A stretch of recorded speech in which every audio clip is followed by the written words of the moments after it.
Alberto, ¿por qué? Pues para ver si está circulando, o sea, Para ver si está circulando el oxígeno. ajá, Ok, ok. Ahorita vamos a checar eso. Gracias, Gilberto. simplemente. Ok, Edgar Lorenzo.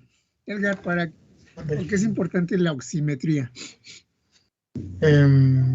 Bueno, muchos de nuestros órganos y en general funciones ocupan las moléculas del oxígeno para funcionar. Entonces, si carecemos de ellas, obviamente muchas funciones van a decaer. Es como cuando aguantamos la respiración y nos ponemos moraditos, ¿no? Más o menos. Ok. Sí, sí, de hecho, todo el organismo necesita oxígeno para funcionar adecuadamente. Ok. Por eso es importante medirlo. Gracias, Edgar. Ok, Jesús. ¿Sí me escuchas, Jesús Fausto? Sí, dígame. Sí, Jesús, bueno, tú seguramente has visto, has escuchado, quizá tengas un oxímetro y en esta época de la pandemia se necesitó mucho un oxímetro. ¿Por qué? ¿Qué pasó ahí, Jesús? ¿Qué recuerdas? ¿Sí? ¿O ya lo viviste? ¿Qué viste?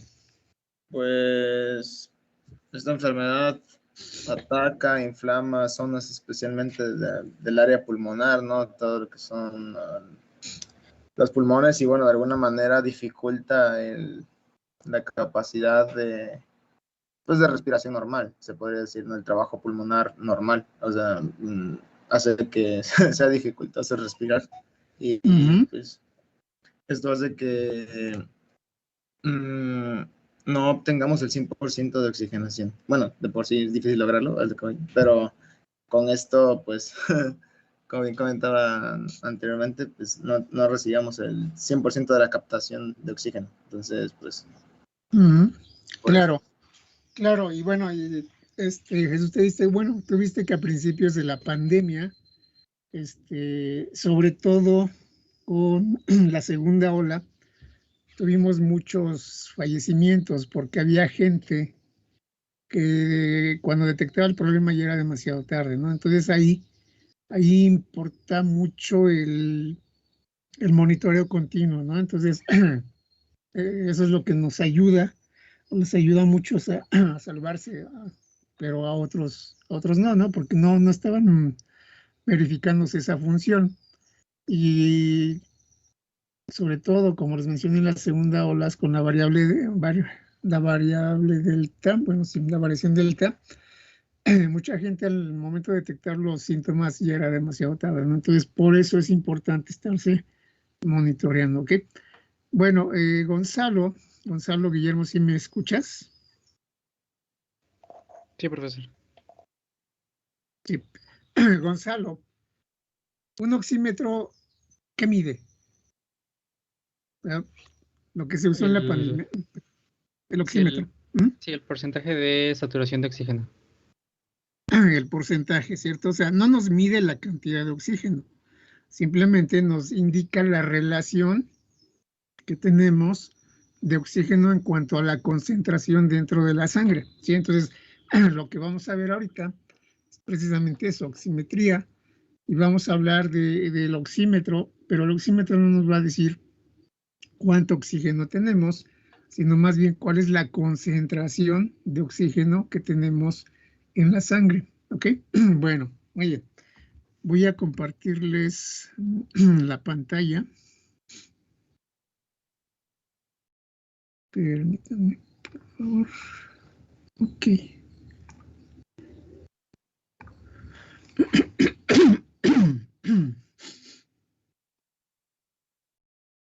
Bueno, entonces,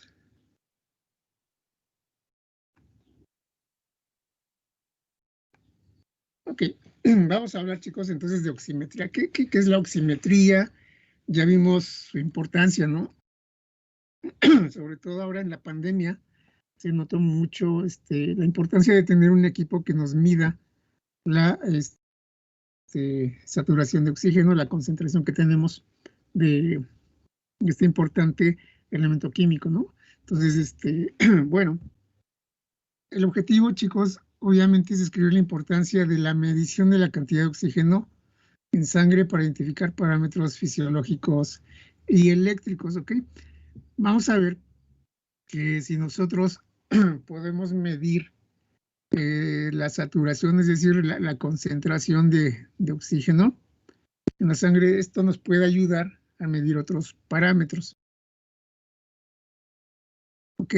Entonces, vamos a ver un video de 2 minutos sobre la respiración. Digo, ahí se van a dar cuenta de esto que acabamos de mencionar, ¿no? De por qué es importante en un momento dado qué pasa si hay alguna parte de nuestro sistema respiratorio se daña, se inflama, se bloquea, qué va a ocurrir, ¿no? Entonces voy a pasar al video. Un segundito, por favor. Les activo el audio.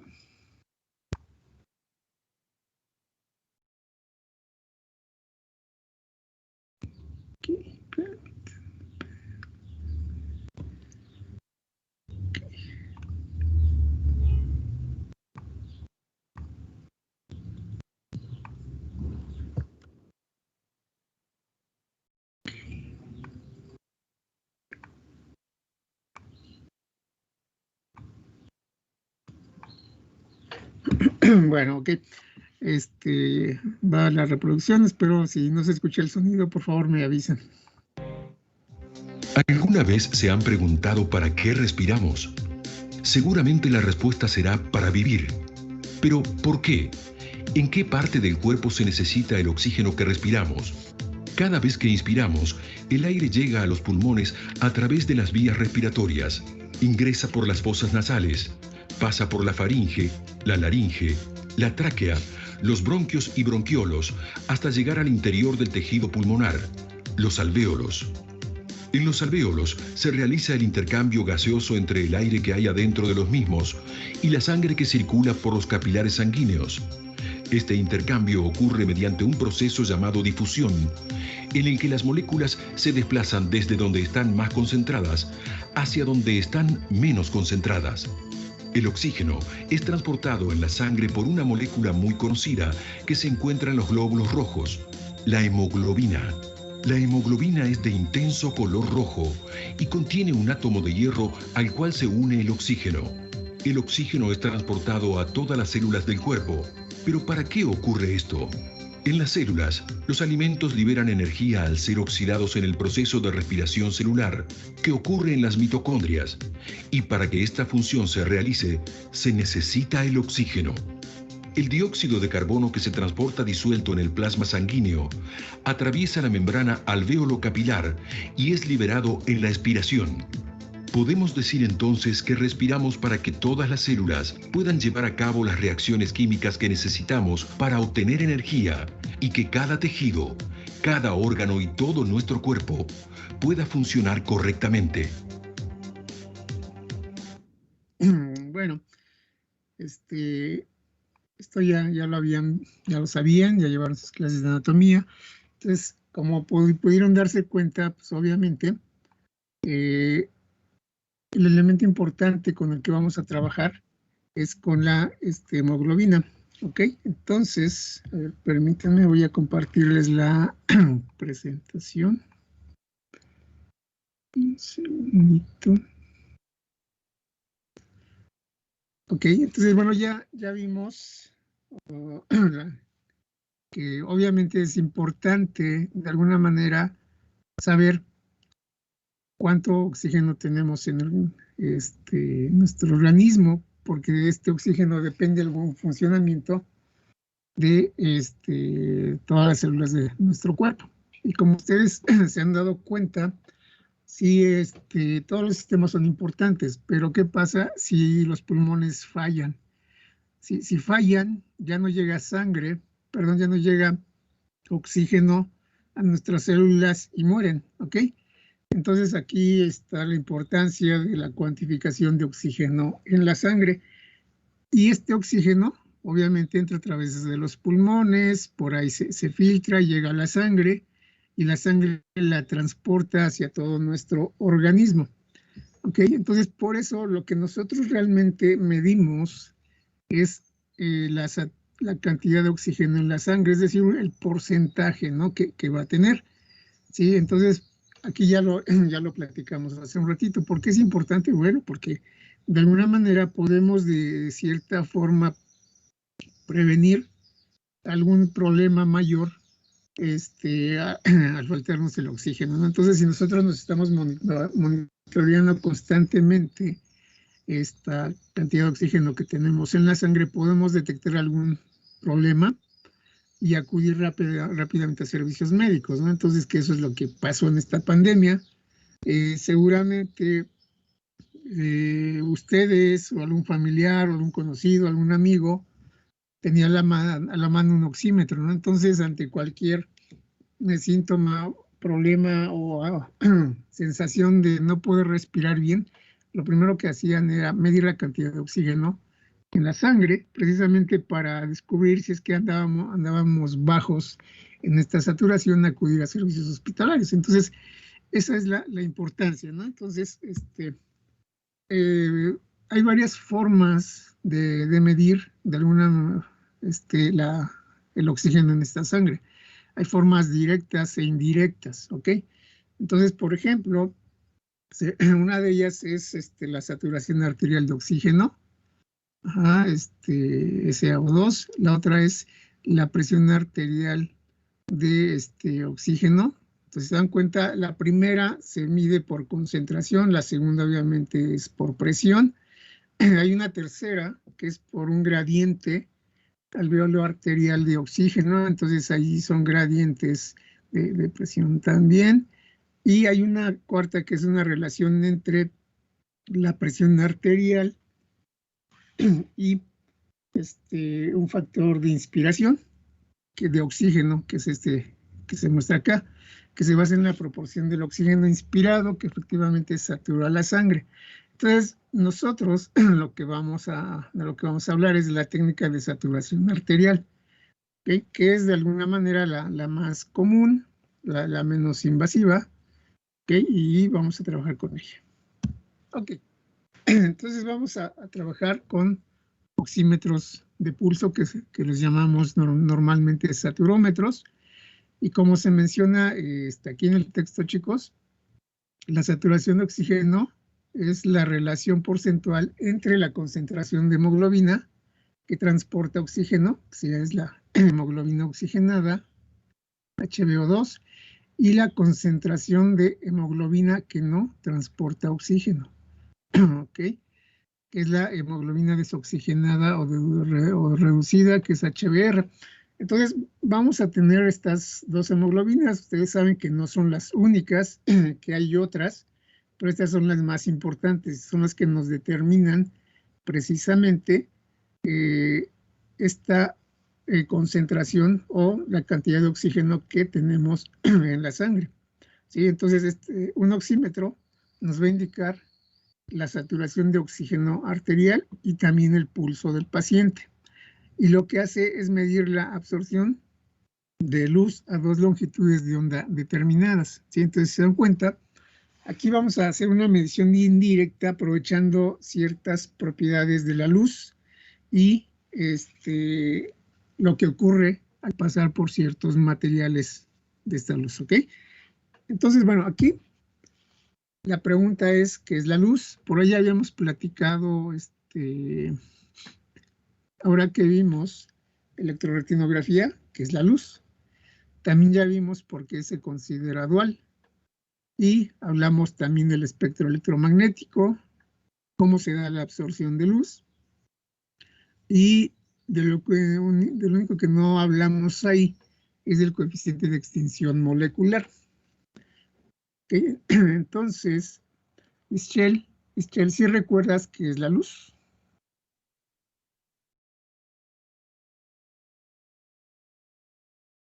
Ischel, ¿sí me escuchas?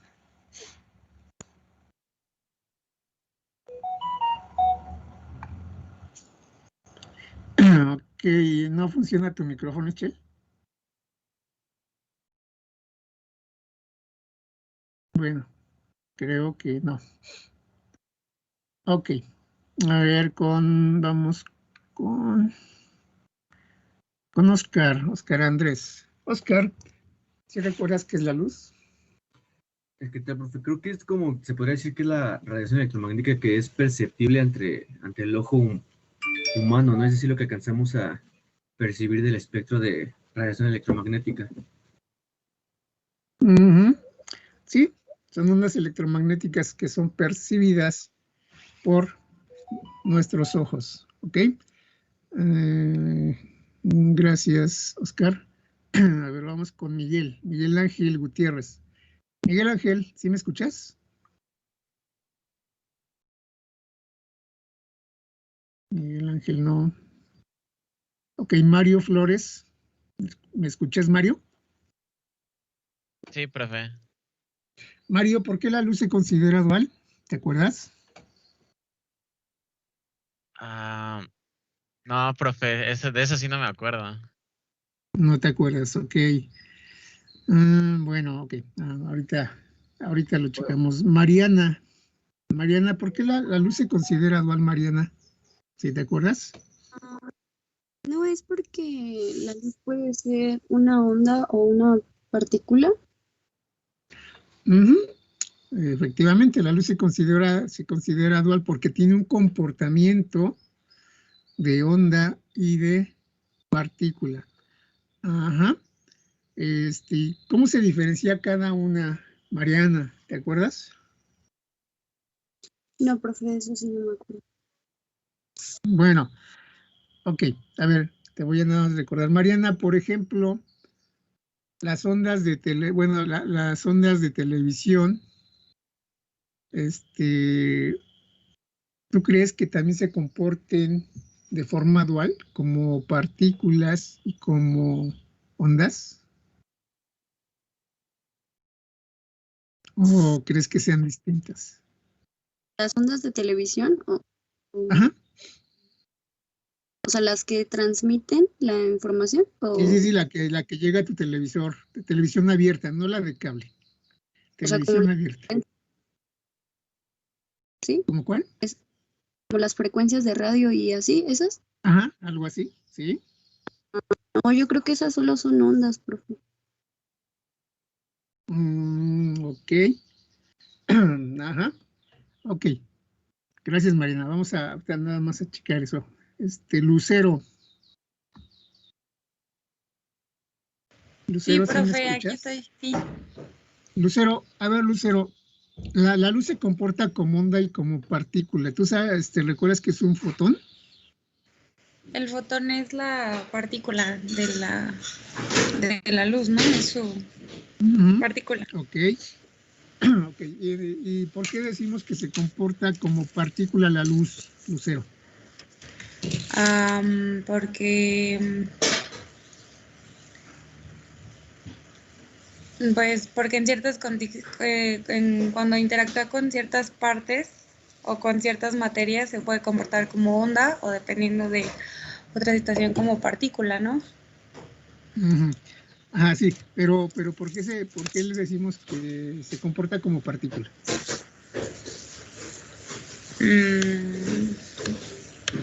No sé, ¿será por su visión mínima? Seguro, no sé.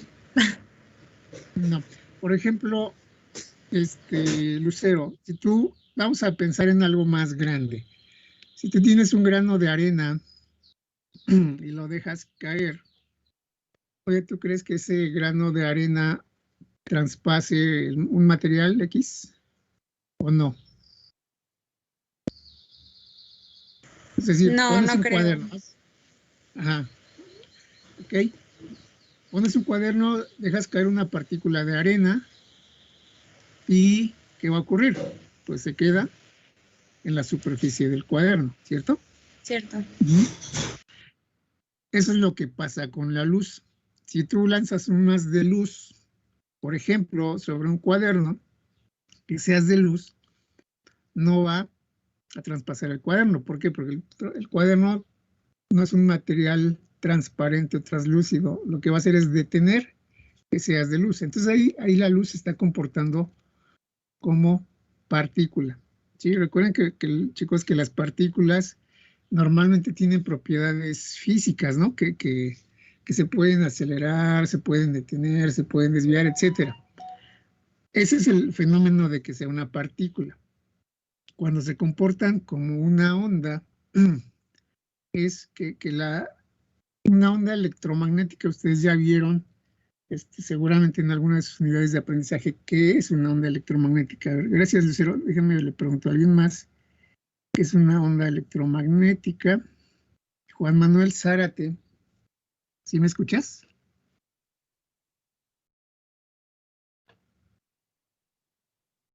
Juan Manuel. No me escucha Juan Manuel. Ok, Gonzalo Guillermo, ¿sí me escuchas? Sí, profesor.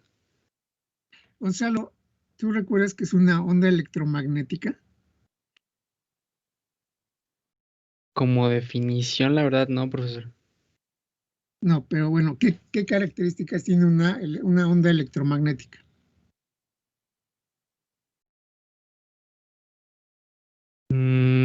Bueno, ¿no? No. Ok, a ver, yo te pregunto. Las ondas de radio que llegan a tu auto, ¿sí? De las estaciones de FM, ¿son ondas electromagnéticas? Sí. Sí, ok. Esas ondas, ¿cómo se propagan?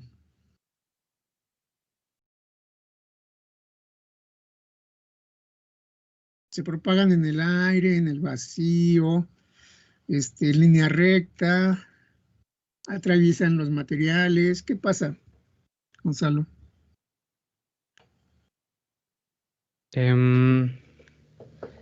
Creo que sí es en línea recta y sí atraviesan los materiales. Y bueno, tienen ciertas características como la velocidad o longitud de onda. Sí, ¿a qué velocidad viajan?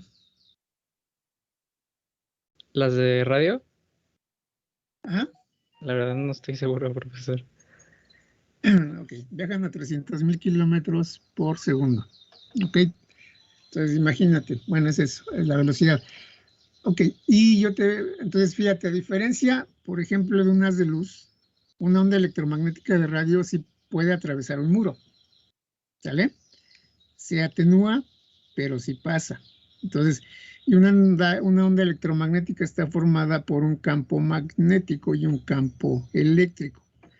Entonces, ustedes recuerdan, por ahí estas ondas son perpendiculares y un campo eléctrico genera un campo magnético y así se van alternando y de esa forma se va propagando. Y estas ondas son perpendiculares entre sí y son perpendiculares a la dirección de propagación, ¿ok? Entonces, bueno, si se dan cuenta, las ondas electromagnéticas, por ejemplo, ahorita vamos a ver que tienen esa propiedad, ¿no? Se propagan a través del vacío de ciertos materiales, se propagan en línea recta, pero no todas se comportan como partículas, que eso es lo que ocurre con la luz. Si la luz se puede bloquear, se puede detener, y ahorita vamos a ver entonces qué pasa con ella. ¿Sale? Gracias, Gonzalo. Ok. Ya hablamos del espectro electromagnético, es de toda la gama de frecuencias que tenemos, desde frecuencias muy bajas hasta frecuencias muy altas. Ya vimos que la absorción de la luz pues se va a dar dependiendo de las características de los materiales donde incida, ¿ok? Y ahorita vamos a ver que el coeficiente de extinción molecular es un coeficiente que nos va a dar precisamente la atenuación o absorción de la luz dentro de ciertos materiales, ¿ok? Entonces, bueno, aquí está lo que estamos platicando, el fenómeno de naturaleza dual, es onda electromagnética, corriente de partículas, ahí está la luz electromagnética constituida por partículas elementales llamadas fotones. ¿Qué debemos saber de la luz? La longitud de onda, la frecuencia, velocidad de transmisión en aire vacío, que ya lo vimos. Ok, entonces la velocidad 300,000 kilómetros por segundo. La frecuencia y la longitud de onda son inversamente proporcionales o son inversas, ¿sale? Entonces, ahorita vamos a hablar de esas longitudes de onda. Ahí está el espectro electromagnético, chicos, que va desde las ondas de radio largas hasta los rayos X. Entonces, si se dan cuenta, se pueden medir en frecuencias, en longitudes de ondas. ¿Sí? La frecuencia va desde frecuencias muy bajas hasta frecuencias muy altas, ¿no? Frecuencias de 10 a la 24 para rayos X. Para las ondas de radio largas, pues frecuencia de 10 a la 2, 10 a la 4 Hz. Y aquí pueden observar la longitud de onda, que es inversa, ¿sale? Mientras mayor sea la frecuencia, menor es la longitud de onda y viceversa. Y bueno, noten que el espectro visible, el que puede reconocer nuestro ojo, pues aquí se ve una pequeña franja, muy, muy pequeña, que va desde los 400 a los 700 nanómetros, ¿ok? Esa es la longitud de onda. Y obviamente el espectro visible está entre el ultravioleta y el infrarrojo, que son ondas que no pueden distinguir nuestros ojos, ¿ok? Entonces, aquí es donde tenemos la gama de colores, desde el violeta hasta el rojo. Ahí tenemos todo el intervalo de colores posibles, ¿ok? De acuerdo a su longitud de onda. Ok, bueno, ¿qué pasa con la luz? Vimos en el video de electrorretinografía que la luz tiene diferentes longitudes de onda, y estas longitudes de onda normalmente van a coincidir con alguna longitud de onda del material en cuanto a movimiento electrónico, ¿no? Entonces, eso entonces nos va a dar realmente el color del material. ¿Sí? Entonces, aquí lo que va a ocurrir es que el material va a absorber todas las longitudes de onda excepto la que corresponde a su material, y esa la va a reflejar. ¿Sí? Por lo tanto, si yo tengo un objeto azul, absorbe todas las longitudes de onda excepto la luz de azul, esa la va a reflejar. Y lo mismo pasa con cualquier otro color. Entonces aquí, como se menciona, la luz es absorbida por una sustancia cuando su frecuencia de oscilación coincide con la frecuencia de vibración de estos átomos que componen esa sustancia. Y esto lo podemos representar gráficamente con un espectro de absorción. Entonces podemos hacer una curva que muestre la energía electromagnética absorbida por la molécula a diversas longitudes de onda.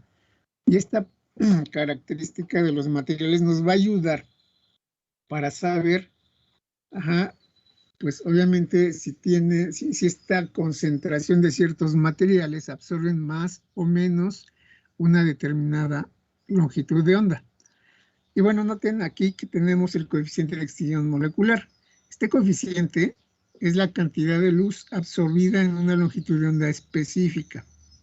¿Sale? Entonces, cuando nosotros hacemos espectrometría, trabajamos básicamente con luces monocromáticas, es decir, trabajamos con una sola longitud de onda. Un ejemplo es cuando hablamos de un fotómetro. Lo que nosotros hacemos es pasar la intensidad de una luz incidente de una sola longitud de onda a través de una solución, y lo que hacemos es medir la intensidad de luz transmitida, ¿sí?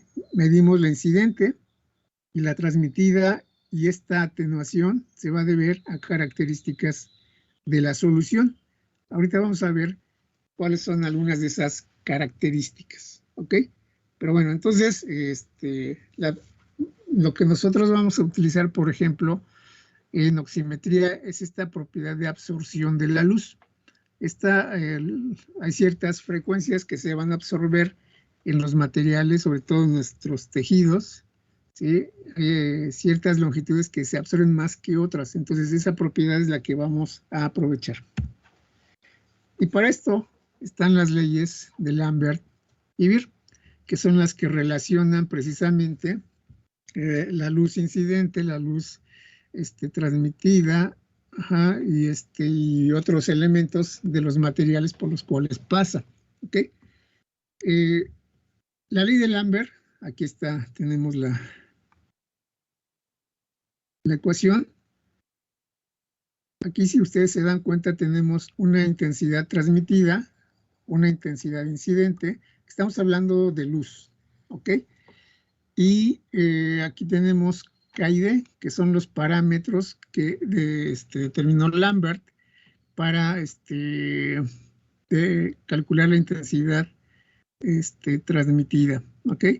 Como se menciona aquí, al atravesar la luz monocromática una solución, la intensidad de la luz transmitida disminuye con el aumento del espesor de la solución. Y eso pues es totalmente cierto, ¿no? Si yo pongo una lámina muy delgada, transparente, va a pasar cierta cantidad de luz. Si llevamos haciendo más, con mayor espesor esa lámina, la intensidad de luz va disminuyendo hasta que obviamente se atenúa, ¿no? Entonces, esa es la ley de Lambert. Entonces, aquí noten que tenemos la intensidad transmitida, la intensidad incidente, un coeficiente que depende de la solución y obviamente el espesor, ¿sí?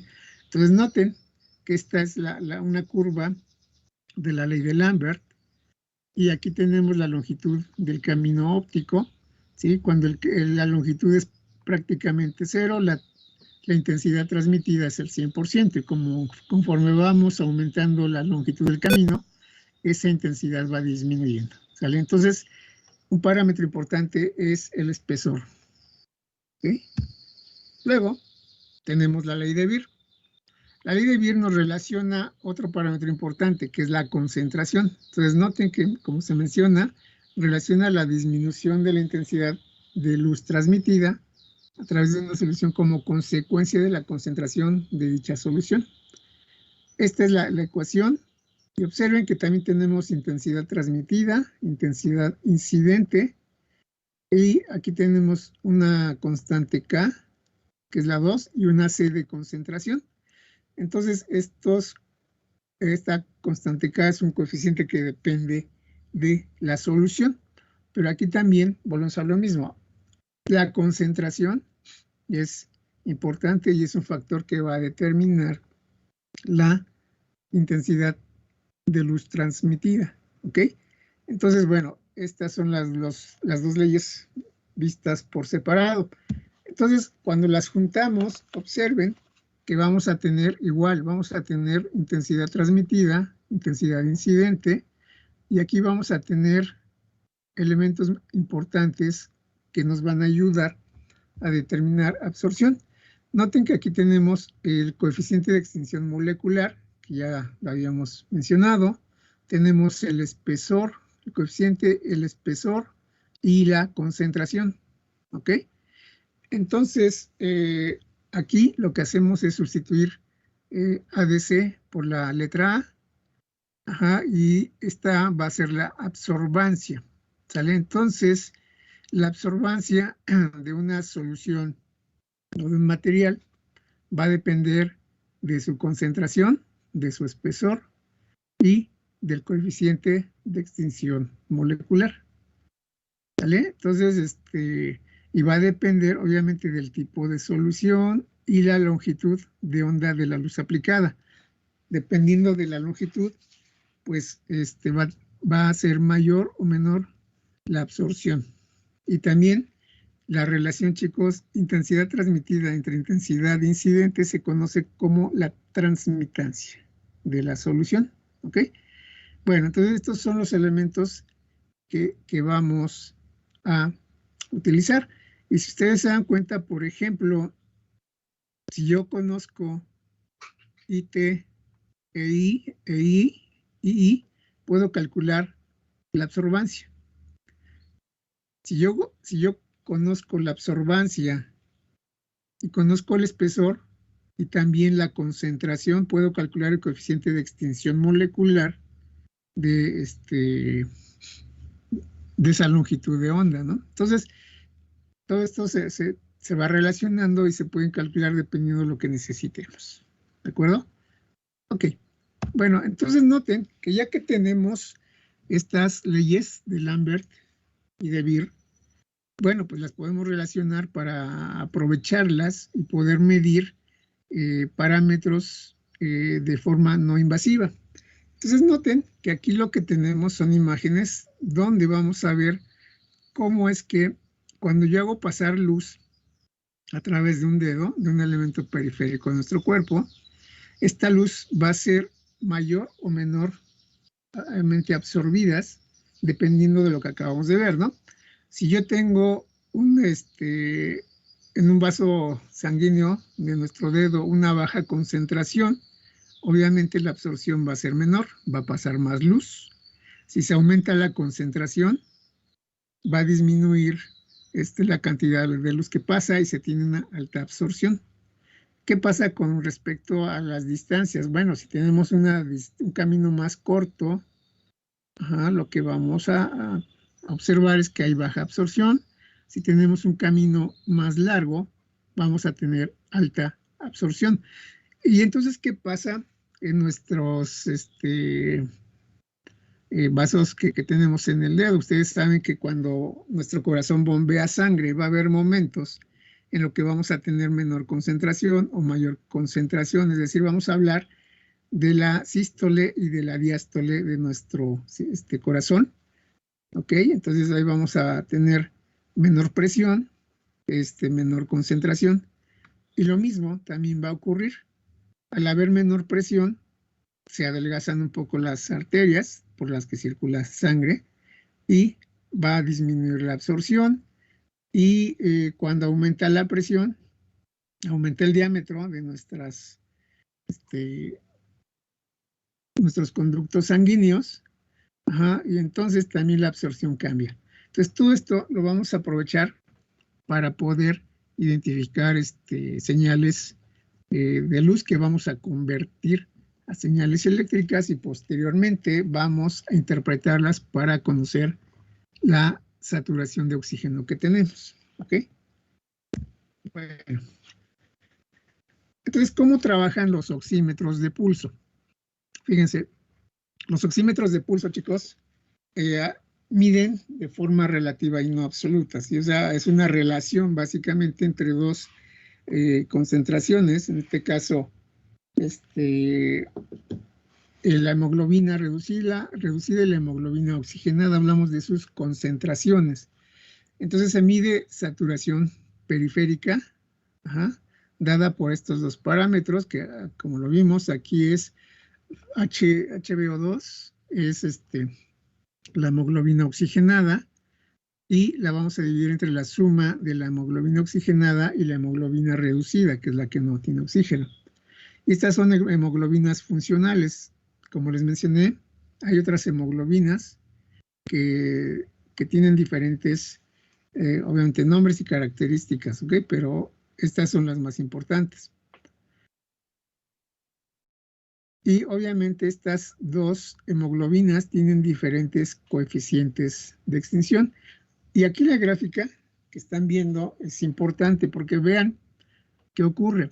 Nosotros vamos a trabajar con estas dos frecuencias, con rojo y con infrarrojo, ¿ok?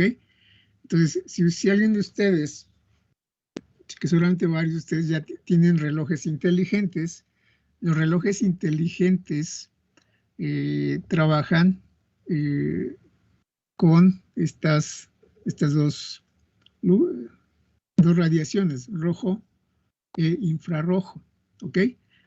Ahora, seguramente por ahí han visto que otros dispositivos utilizan otro color. ¿Qué otro color se utiliza, chicos? El verde, bueno, no sé si sea el verde, pero un tono similar. Sí, se utilizan el verde, ¿ok? Fíjense, ¿por qué? De entrada, ¿por qué se utiliza rojo e infrarrojo? Noten que aquí en el rojo, que está a 660 nanómetros, los coeficientes de absorción están muy marcados. Este es el de la hemoglobina reducida y este segundo que estoy marcando es el de la hemoglobina oxigenada. Entonces están perfectamente marcados y se pueden diferenciar. Lo mismo con el infrarrojo. Noten que aquí tenemos una buena separación en los coeficientes de absorción, ¿ok? Entonces, aquí, por ejemplo, a más o menos 790, 780 nanómetros hay un punto de cruce. Obviamente yo no puedo utilizar este color porque aquí se confundiría. No puedo distinguir entre lo que pasa con la hemoglobina reducida y lo que pasa con la hemoglobina oxigenada. ¿Ok? Entonces, el verde, ahorita no recuerdo en qué coeficiente cae, déjenme, nos regresamos a tantito. El verde, observen que el verde está más o menos entre 500 y 540 nanómetros. Entonces vamos a ver qué pasa ahí. 500 y 540 nanómetros. Entonces noten que aquí, por ejemplo, yo tengo 575. Entonces por acá también hay una marcada diferencia. Entonces aquí también de lo que se trata de aprovechar es estas diferencias en los coeficientes de absorción para ambas hemoglobinas, ¿no? La oxigenada y la reducida. Entonces, por eso precisamente se puede utilizar el color verde. Pero lo que normalmente se utiliza en todos los dispositivos, o la mayoría, son estos, el rojo y el infrarrojo, ¿sale? Entonces, por la marcada diferencia y que tienen estas dos longitudes de onda, ¿ok? Bueno, observen qué es lo que pasa cuando nosotros hacemos circular luz a través de nuestro dedo. Bueno, primero, de entrada, noten, chicos, que yo voy a tener dos radiaciones, una roja y una infrarroja. Entonces, no las puedo emitir al mismo tiempo. Tiene que ser una, luego otra, tiene que ser intermitente, ¿no? Entonces, voy a ir intercambiando esta emisión y solamente voy a tener un fotodetector, ¿ok? Entonces, ¿qué ocurre? Bueno, noten, aquí hay una imagen que nos indica la absorción de la luz. La absorción de la luz se da por diferentes tejidos, diferentes elementos que están en nuestro dedo. Noten, por ejemplo, tenemos una absorción fija que corresponde a la piel, tejido, hueso, etc. Tenemos también una absorción fija que corresponde a la sangre capilar y venosa, que es muy lenta, no sé, prácticamente no se mueve y se considera absorción fija. Tenemos una tercera absorción fija correspondiente a la sangre arterial no pulsante. Y finalmente tenemos una absorción variable. Esta, chicos, es la que nos interesa. Entonces noten que aquí yo tengo una imagen que nos va indicando las variaciones de la absorción, y esa absorción va a depender de dos parámetros, de la concentración y de la distancia que recorre la luz. ¿Ok? Entonces, esta señal yo la voy a obtener tanto para la frecuencia de 920 nanómetros, que es la infrarroja, como para la de 660 nanómetros, que es la roja. ¿Ok? Entonces, si yo voy a obtener dos patrones como para que nosotros podamos calcular la saturación de oxígeno, se calcula con esta ecuación. Noten que aquí lo que estamos haciendo es dividir los resultados que obtuvimos con la luz roja entre los resultados que obtenemos con la luz infrarroja, y estamos hablando de absorciones, ¿ok? Entonces, normalmente la luz roja, perdón, si la roja va a tener menor absorción que la luz infrarroja. Ahora noten que aquí hablamos de los componentes de DC y de AC. Entonces, aquí, como ustedes están observando, esto sí lo vamos a poder medir. También podríamos medir esta parte cuando nosotros utilizamos un instrumento para obtener las intensidades. ¿Sí? Noten que aquí yo puedo medir la intensidad incidente con dedo o sin dedo, ¿sí? Es decir, si yo tengo aquí mi elemento, aquí tengo mi emisor y mi receptor.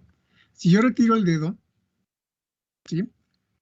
La luz que estoy emitiendo es la que va a llegar de manera íntegra, ¿ok? Entonces, eso sería un 100%. Ajá. Cuando yo coloco el dedo, ¿sí? Entonces, lo que yo voy a obtener es una absorción fija y una absorción variable. Entonces, lo que nos va a interesar precisamente es la variable, y como se menciona aquí en el texto, si yo derivo R, realmente estas son constantes y al derivarlas se hacen cero y solamente me queda la parte variable de la frecuencia roja entre la frecuencia infrarroja. Y realmente eso es lo que vamos a calcular al momento de hacer la medición. ¿Ok? Entonces avanzo a la siguiente. Y noten que aquí tenemos el método de picos y valles para determinar precisamente la saturación de oxígeno. Noten, por ejemplo, que aquí yo tengo, esta sería la respuesta que yo debo obtener cuando estoy radiando con la señal de 660 nanómetros, que es la roja, y esta sería la señal que yo obtendría con la de 800 nanómetros, o 960, que es el que manejamos antes, de la luz infrarroja. ¿Qué es lo que tenemos que hacer? Pues lo que tenemos que hacer es calcular la diferencia entre el máximo y el mínimo, ¿ok? De la señal. Esto nos va a dar un valor. Este valor lo vamos a dividir entre la diferencia de la señal de la longitud de onda infrarroja, ¿sí? También vamos a obtener las diferencias entre el máximo y el mínimo de la señal variante, ¿sí? Esto se puede hacer, obviamente ustedes lo pueden hacer de varias formas. Pueden medir la amplitud como tal, la señal, y restarle la siguiente, o la mínima, y de ahí o pueden aplicar filtros y quitar la componente de DC y nada más tendrían la de AC. Entonces hay diferentes maneras de hacerlo. Lo único que necesitamos es obtener la diferencia entre los picos y valles de cada señal, y después de eso nada más aplicamos esta ecuación, dividimos AC del rojo entre AC del infrarrojo, ¿ok? Eso es lo que tendríamos que hacer. Observen que lo que yo voy a obtener, tengo un parámetro que se llama R de absorbancia normalizado. Este parámetro tiene una gráfica como esta. Ustedes notan, ¿sí? Si yo leo valores altos en R, mayores a 1, que significa que mi saturación está caída. Entonces deben ser valores bajos, dado que la longitud roja es menos absorbida cuando tenemos buena saturación. Entonces noten que si mi variable R da 1, tengo más o menos, aquí tengo 85% de saturación. Entonces tiene que ser menor a 1 para que esto esté dentro de las lecturas correctas. Y recuerden que normalmente una saturación correcta va entre arriba del 93-94% hasta el 100, ¿sale? Entonces lo que ustedes van a calcular es R, y con esta gráfica van a obtener la saturación de oxígeno porcentual, ¿ok? Entonces, bueno, ahora, ¿cómo vamos a hacer todo esto? Fíjense, lo que tenemos que hacer, aquí está un diagrama bloques de un oxímetro de pulso. Tenemos nuestros dos LEDs, el rojo y el infrarrojo, y un solo fotodetector. Por lo tanto, tenemos que multiplexar la emisión de estas dos longitudes de onda, ¿sí? Aquí está la etapa de multiplexado, pero al mismo tiempo que yo debo multiplexar, debo obtener la señal, y separarla. Es decir, si yo envío la señal de rojo, obtengo la señal de rojo, la amplifico, la filtro y la almaceno donde va el rojo. Después me paso al infrarrojo y hago el mismo procedimiento. Emito luz, la detecto, la amplifico, la filtro, la envío al vector donde tengo la información del infrarrojo y después de eso ya la proceso. ¿Sí? Entonces tengo que estar multiplexando y eso es muy importante para poder para poder calcular adecuadamente la saturación de oxígeno. ¿Sí? Entonces, todo eso se va a hacer obviamente en el microcontrolador y ya después tenemos la interfaz de salida que nos va a dar la señal. Entonces, fíjense, me regreso otro poquito. Cuando nosotros obtenemos esta señal, aparte de que nos va a dar la información para poder calcular la saturación de oxígeno, si se dan cuenta, aquí hay un tiempo entre señal y señal, que eso es el equivalente al ritmo cardíaco. Entonces también esta señal nos va a permitir calcular la frecuencia cardíaca del corazón, ¿sale? Entonces, por eso los oxímetros nos dan dos valores.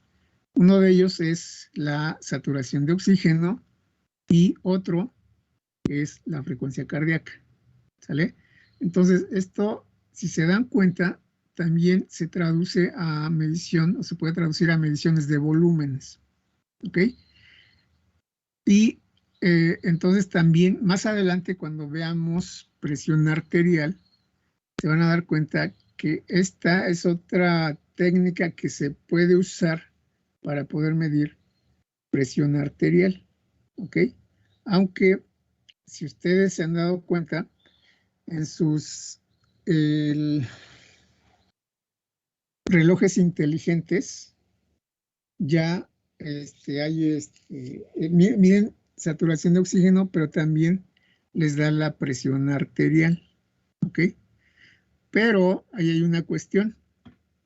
Ustedes seguramente, no sé si han investigado, pero estos relojes inteligentes son confiables al medir la presión arterial.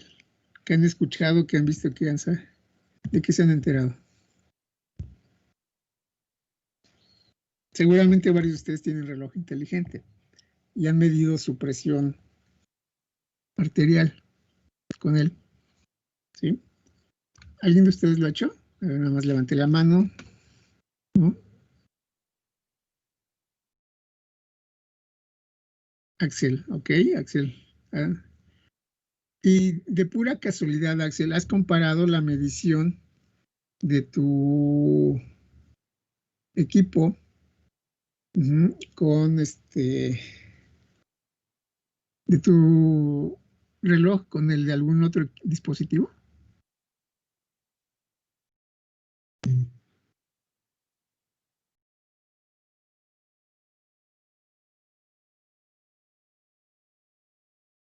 Ajá.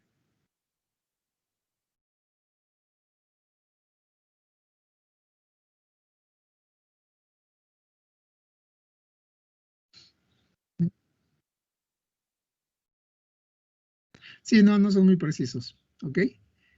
Ok, bueno, ahora, ¿quién de ustedes se ha medido la saturación de oxígeno con su dispositivo inteligente, con su reloj? A ver, levanten la mano. Saturación de oxígeno, aparte de Axel. ¿No? ¿Nadie más? Bueno, a ver, levanten la mano, por favor. ¿Quién de ustedes tiene un reloj que pueda medir la saturación de oxígeno?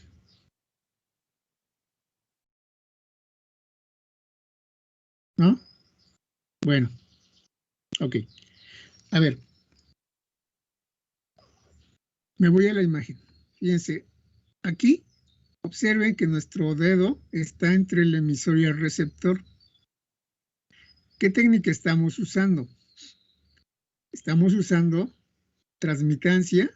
Si yo estoy transmitiendo luz, Ajá, y estoy midiendo absorbancia. ¿Qué pasa cuando yo uso un smartwatch? ¿Utilizo lo mismo? ¿O creen que sea algo distinto? No, es diferente, ¿no? Bueno, yo tengo uno, pero el mío no mide oxígeno, pero el puro sensor está arriba. Solo mide la frecuencia cardíaca. Ok. Y los dos sensores están arriba, los LEDs están arriba y el mismo sensor también está arriba. A diferencia de lo que les estoy mostrando en la imagen, cuando yo hablo de un smartwatch, yo tengo, por ejemplo, aquí voy a dibujar, lo quito. Aquí yo tengo mis emisores y por acá tengo mi receptor, ¿no? Entonces yo tengo aquí el rojo, el infrarrojo y por acá tengo el fototransistor. Y yo aquí tengo la piel, ¿no? Entonces, ¿qué estamos haciendo? Pues realmente estamos enviando luz y envía uno, envía otro, y lo que estamos haciendo es aprovechar la señal reflejada, ¿sí? A diferencia de lo que esta técnica de transmitancia y absorbancia, aquí para los relojes se maneja reflectancia, ¿ok? Entonces se mide esa reflectancia y normalmente tenemos 3 emisores rojos o verdes, ¿ok? Entonces, pero básicamente la dinámica es la misma. La dinámica es la misma porque estamos emitiendo 2 longitudes de onda y tenemos que estar transmitiendo de manera alternada, ¿ok? Entonces, si se dan cuenta, obviamente va a cambiar esta parte de emisión con respecto a un smartwatch. La parte de multiplexado se sigue manejando y lo que va a cambiar es la matemática de cálculo, ¿no? Porque aquí se trabaja, como les dije, con reflectancia, a diferencia de esta que es transmitancia, ¿sale? Entonces, este es un diagrama bloques de un oxímetro. Vamos con otro diagrama. Fíjense, aquí tenemos otro oxímetro. Entonces, noten que la filosofía pues, es básicamente la misma. Yo tengo mis dos LEDs. Aquí tengo los drivers. El driver rojo, el driver infrarrojo, que normalmente vienen de un microcontrolador, que es el que los va alternando. Yo aquí tengo mi fotodetector con un amplificador diferencial de corriente a voltaje, que también esto es un amplificador de transconductancia. Déjenme ver, aquí tenemos, perdón, transimpedancia. Aquí tenemos el amplificador de transimpedancia. ¿Ok? Acá es también un amplificador de transimpedancia. ¿Alguno de ustedes me podría decir qué es un amplificador de transimpedancia?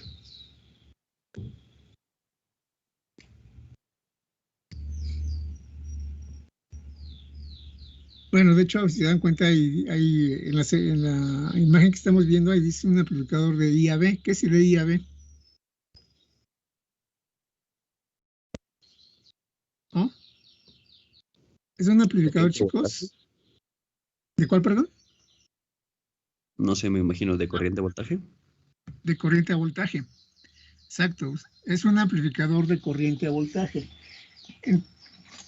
Entonces, seguramente en su curso de electrónica 2 vieron algo parecido a esto, ¿no? Cómo trabaja un amplificador como este. Un amplificador de corriente a voltaje trabaja con corrientes muy chiquitas, muy pequeñas, y las convierte en voltaje. Ahorita vamos a ver el circuito. Está sencillón. ¿Vale? Bueno, noten que aquí, entonces yo tengo el amplificador de corriente a voltaje, tengo otra etapa de amplificación, todo esta es la parte de preamplificación. Tengo acá un demodulador. El demodulador simplemente lo que hace es separar los dos canales. Separa la parte de rojo que tengo acá, todo esto es del rojo y esto de acá es del infrarrojo. Entonces son programables. Tengo aquí un eliminador de offset, y aquí simplemente, como les digo, tengo los filtros, el amplificador de ganancia programada, y tengo aquí el multiplexor. Y esto de sample and hold, pues nada más es la parte de muestreo y retención. Entonces yo muestreo la señal, la retengo, la proceso, y después hago lo mismo con la otra señal. Y todo esto se hace con un microcontrolador. ¿Ok? Entonces, bueno, veamos otro diagramita. Observen que este es un oxímetro de Texas Instruments. Todo lo hace básicamente un microcontrolador. ¿Qué tenemos? Tenemos los LEDs aquí, que, bueno, están controlados, observen, con PWM. Entonces estamos controlando el ancho de pulso. Ahorita vamos a ver más o menos cuánto tenemos que prenderlos y cuánto tiempo apagarlos. Entonces aquí yo tengo los LEDs, el rojo y el infrarrojo, el dedo y obviamente el fotodiodo. Noten que aquí nuevamente tengo mi amplificador de transimpedancia, tengo un filtro paso alto, para eliminar el DC, tengo un amplificador de ganancia, y bueno, ya llega aquí la señal, la proceso y voy a obtener estas señales que acabamos de ver. Se miden, se obtienen las diferencias, se calcula y se muestra, ¿no? Entonces puedo también medir la duración de cada pulso o la separación de pulsos para mostrar la frecuencia cardíaca, ¿ok? Pero si se dan cuenta es básicamente lo mismo: controlar los LEDs, amplificar la señal que pasa a través de nuestro dedo y a procesarlo, ¿ok? Aquí nada más recuerden que, por ejemplo, es muy importante cuando hagamos el oxímetro que también hagamos pruebas sin dedo para ver qué tanta transmitancia tiene, qué tanta ruido genera la luz ambiental. Todo esto se debe de tomar en cuenta, ¿sale? Si ustedes notan, el dedal, normalmente los dedales están protegidos contra luz ambiental, entonces hay que tener cuidado a la hora de hacer precisamente el dedal para hacer el oxímetro, ¿ok? Bueno, chicos, es un amplificador de transimpedancia.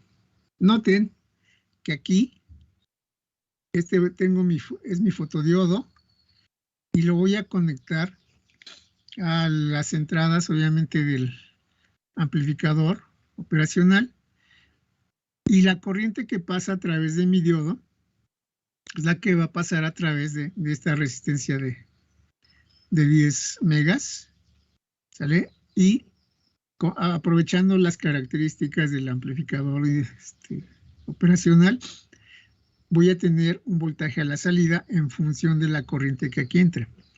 Entonces esta corriente normal, esta corriente, chicos, va a ser muy pequeña, y este valor tan grande me va a ayudar a amplificarla a un buen tamaño.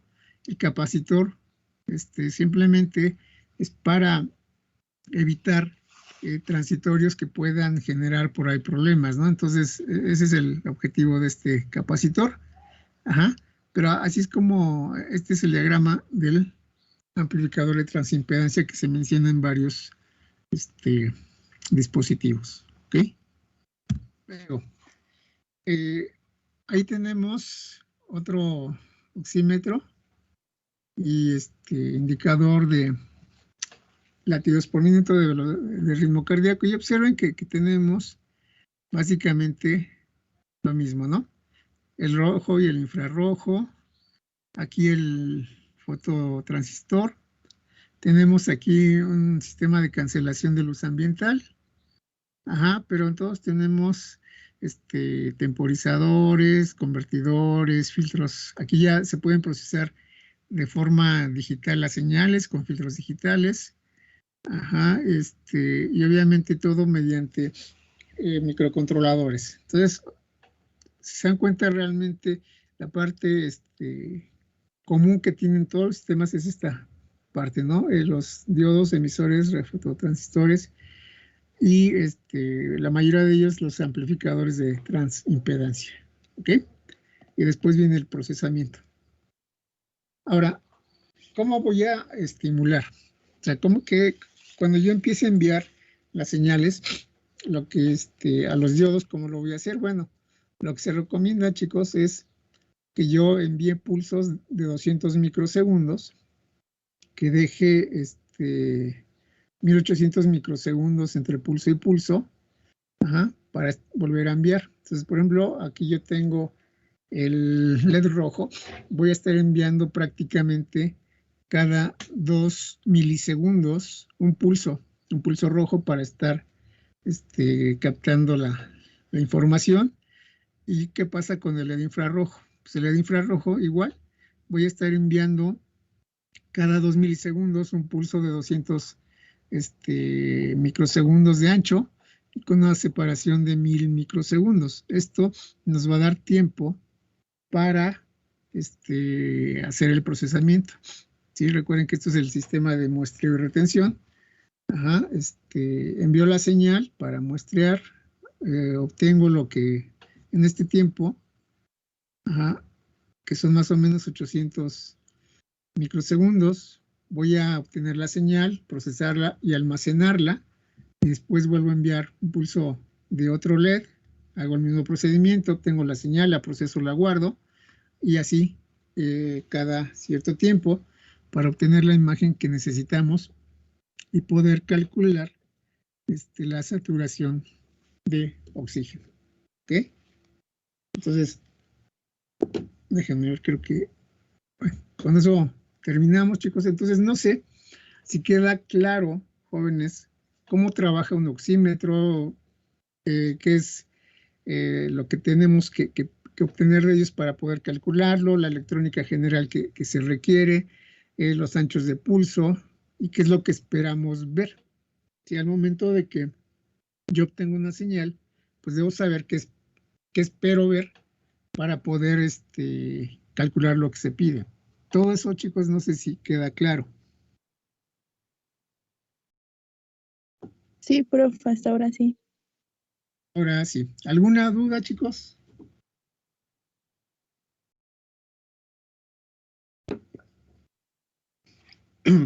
Sí, no, ¿me puede volver a aclarar qué era el coeficiente de extinción molecular, por favor?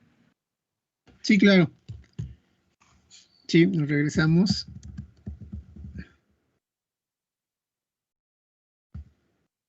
Y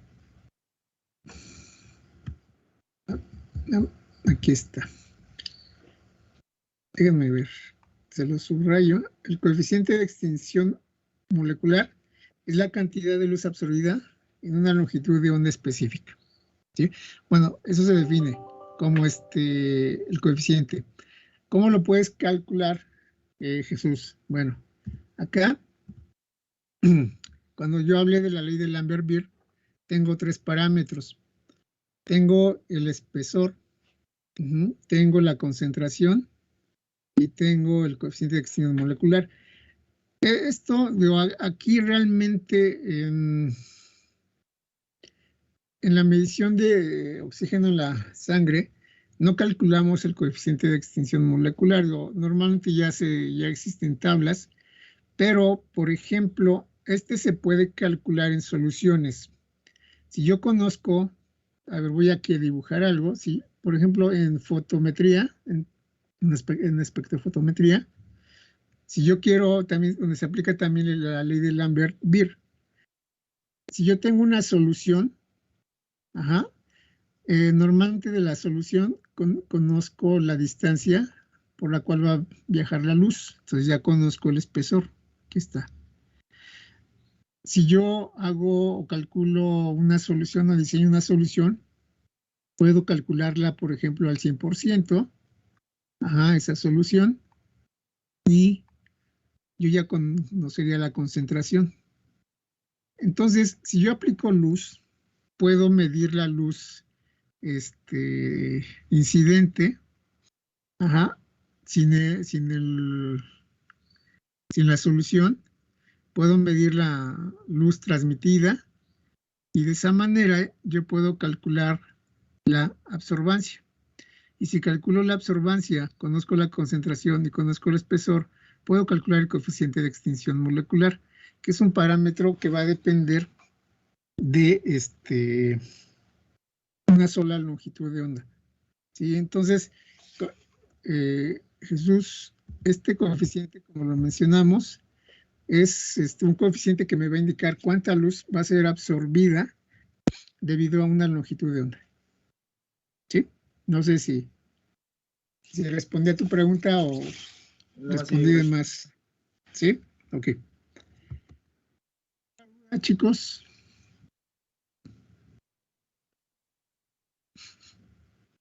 ¿No? Bueno, entonces espero que haya quedado claro este tema de oximetría. Si se dan cuenta, no está tan complicado. Obviamente, como todo, hay que tener cuidado a la hora de trabajar, sobre todo con nuestros elementos de emisión de luz. Ajá, hacer el aislamiento o tratar de eliminar lo más que se pueda la luz ambiental e incluso hacer pruebas con luz ambiental para ver qué tanto está incidiendo, ¿ok? Pero bueno, ya tenemos ahí la forma de poder calcularla en el microcontrolador. Solamente hay que medir la diferencia entre picos y valles de la señal infrarroja y de la señal roja, ¿ok? Entonces, bueno, pues si no tienen dudas, preguntas, comentarios, chicos, pues nos vemos dentro de, déjenme ver, creo que 2 semanas o 3 semanas. A ver, déjenme un segundito. Hoy estamos a 22. Ok, las siguientes 2 semanas son asíncronas, chicos, entonces ya nos vamos a ver en sesión en línea el 11 de abril, ¿ok? 11 y 12 de abril, entonces nos vemos en el 11 de abril. Por favor, estén pendientes de las actividades que les voy a dejar para que las puedan desarrollar en tiempo y forma. ¿Vale, chicos? Pues agradezco su atención. Si no tienen dudas, cerramos y nos vemos el 11 de abril. En el laboratorio nos vemos la próxima semana, ¿de acuerdo? Gracias, chicos. Ok, hasta luego.